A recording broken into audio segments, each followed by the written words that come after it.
My name is Ritesh Raut. I am lecturer in Civil Engineering Department, NIT Polytechnic Nagpur. Subject name is Rural Development and code is 22505.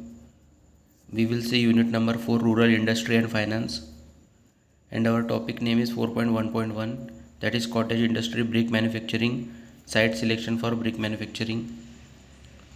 Our vision of a program is to impart excellent civil engineering skills to develop employable civil diploma engineers. Mission is imparting the modern technical skill as per the requirement of the industry to improve employability, to develop social and environmental responsible civil engineers, and effective implementation of teaching learning process to benefit students. Now, in learning outcome, we will see course outcome, that is suggest the relevant cottage and agro-based industries for the rural areas, and unit outcome is justify the need of cottage industry for the rural people in the given rural area. There are several POs, that is program outcomes, which is mapped with the unit as well as with the subtopic, that is PO1 basic discipline and knowledge, PO3 design development of solution, PO5 engineering practices for society sustainability and environment, PO6 project management, and PO7 lifelong learning. Now, cottage industry. It is defined as a small or micro industry which consists of labor force from the family units.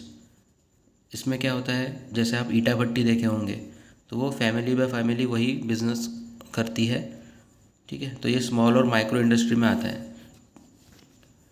It is small and family organize industry, ये परिवार चलाता है, ठीक है, परिवार पे based होता है। To produce bricks, silk, concrete, hollow blocks, artificial sand, इन सारी तरीके के वो बिजनेसेस करते हैं। Some cottage based industries are brick manufacturing, उसके बाद concrete, hollow blocks, brick, artificial sand, stone crushing plant.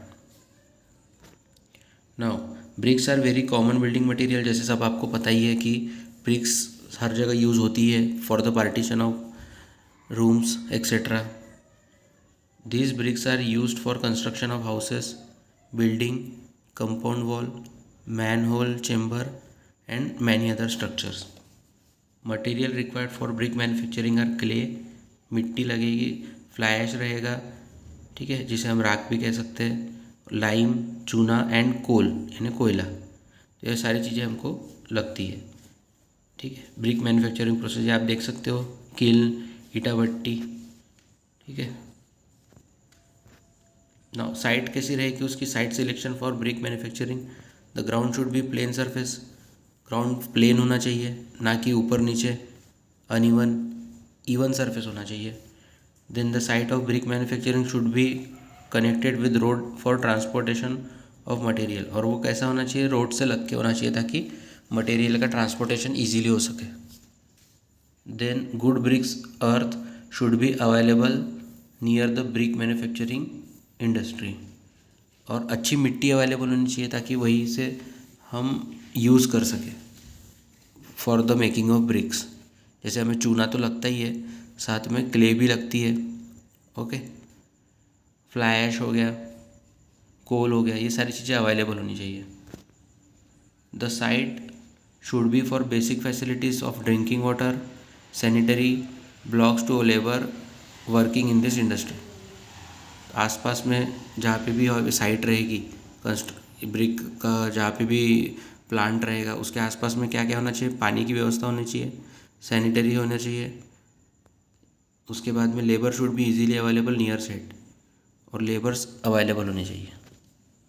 Brick manufacturing unit should be near the city area where the bricks can be sold and supplied to building sites, और ये brick जो manufacturing plant है वो ऐसी जगह होना चाहिए जिसके आसपास में शहर हो, शहर के ज़्यादा दूर नहीं होना चाहिए, ताकि जो भी ब्रिक्स है वहाँ पे जो ऑनगोइंग कंस्ट्रक्शन है, डेवलपिंग, वहाँ पर इजीली डिस्ट्रीब्यूट कर सके, बेच सके।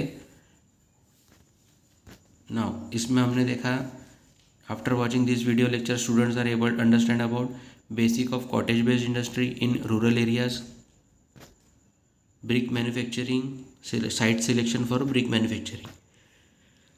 This is assignment number 17, in which you have to, first question is define cottage industry, write down some cottage based industry names, write down site selection for brick manufacturing, explain brick manufacturing process, and write down the various sizes dimension used for regular construction sites.